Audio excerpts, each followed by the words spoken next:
In this part, we are going to create this application which is going to increment this integer value by 1 whenever this button is clicked. So let us test it.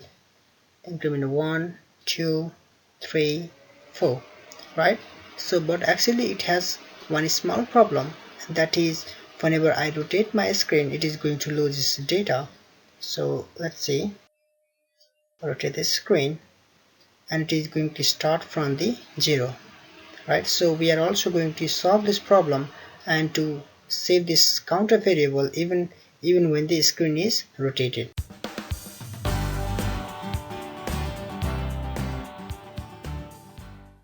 Start a new Android Studio project and name it as Save Instances and hit next. Next, choose empty activity and hit next, and finally hit finish. And here is our project. So the first thing that I want to mention you is that I have updated my Android Studio to 2.2.3, and it might look slightly different to that of previous Android Studio that I was using for making videos. And if you have not updated your Android Studio to 2.2.3, I highly recommend you to do so because it is fast and has lots of improvement over the previous version.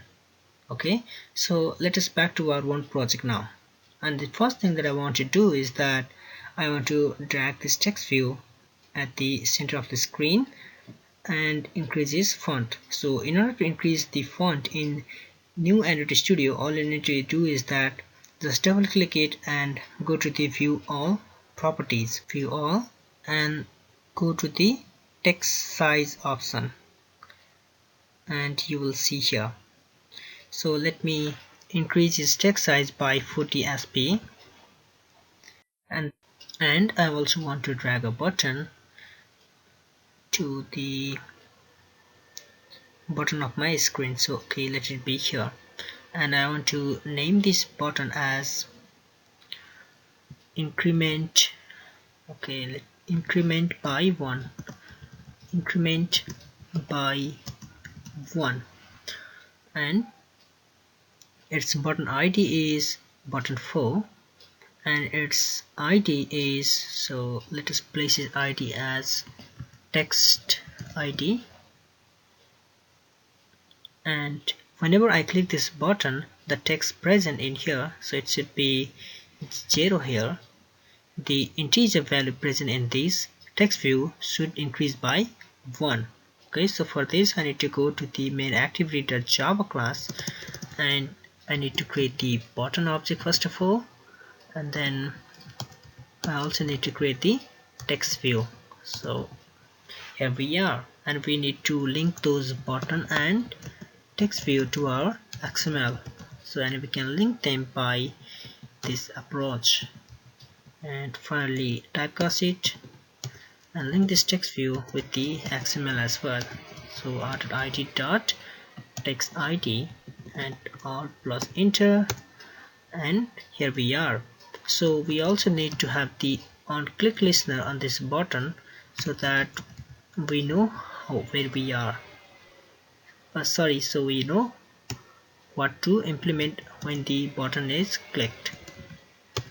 Listener, and we need to override this on click method. And inside here I want to get this text view and increment it by 1. So I also want to create the integer counter and set the text of the text view as set text. So plus counter and then string, and we need to make it a string. So all this is going to do is that its initial value is 0, so it is initial, so let it be as 0, and from here it is going to increase by 1, and we are basically done here. So let us run this project in our JDMotion, and here is our application. So whenever I click this increment by 1 button, it is going to increase this integer by 1. So let us try this. Increment by 1, Let me click this once again. So it is constantly increasing the value of that counter, right? So but actually here is a small problem with that. So whenever I rotate this application, it is going to be 0. That is, the value that we have stored in the counter variable is actually losing because of this rotation of the screen, and this shouldn't be happening in our real application, right? So we need to solve this problem. Before that, let's try to understand why we are facing this problem in our application. So if you remember the life cycle of the activity, we know that our activity goes through the onCreate, onStart, onResume, and then onPause, onStop, and then finally onDestroy. When we rotate our smartphone, then our application is going through the onPause and onStop method. So at the onStop method, the application is going to lose our data. So that's why we are getting this value. The value that we have stored in the counter variable is going to be erased or lost in the onStop method. So in order to preserve this data present in the counter variable, we need to have some method before the onStop method and after the onPause method, and that method name is called onSavedInstance method, and we are going to implement that method in order to save our counter value. So let me go to the main activity Java class and implement it. It is on savedInstanceState, and it is going to take the one parameter which is of bundle type. So since we are going to install this counter variable which is of integer type, all we need to do is that we need to take the outState object and just call the method called putInt, and it is going to store that counter variable. So it asks us for the string, which is a string key and integer value. So basically we can provide any key that we want, and we just need to send the second parameter which is of the type integer, and it is counter in our case. So I have already told you that this method comes after the onPause method. So just for the understanding purpose, let us also override the onPause method in here, onPause method, and let us show the toast here so that we know the flow of our program. So it is going to be this. So onStop onPause method is called so, and then we need to pass the length of the toast. It is going to be length sort, and then finally show it. So let's just also copy this same code and copy it here.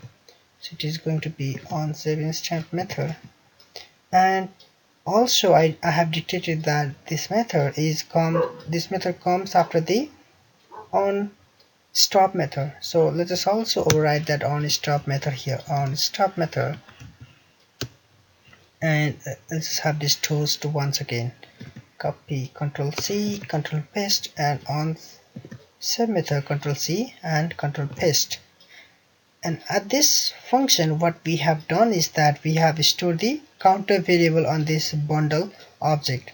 Now we need to have some way to get the counter variable back from this bundle object, right? So we have the one more method, and that is on the restore instant state. So it is going to take the have the bundle parameter, and we need to get the value from this. So it is savedInstance dot get integer, and we need to pass the key here, and in our case our key is any underscore key. So I'm going to pass that key here. So it is going to return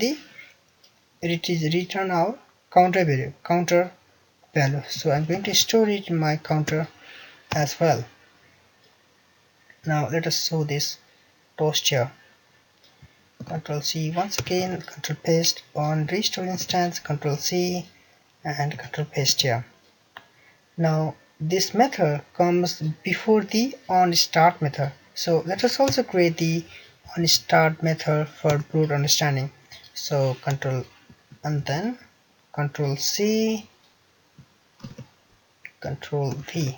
So onStart and on start here, and we need to show this counter in our text view, right? So it is going to be text view dot set text and counter variable, and we are basically finished all of our code. So let us run it,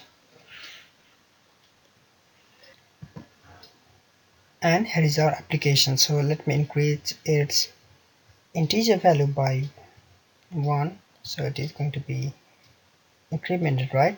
So our application is working nicely. So let me rotate my application now, and it is still 7, and you can see on pause, on 7 state, and on stop, and then on start, and then on restore instant state, right? So let me once again rotate it and see what happens. So just focus on the toast. On pause, on save instant state, on stop, on start, and then on restore instant state, right? So this is how this on save instant state works.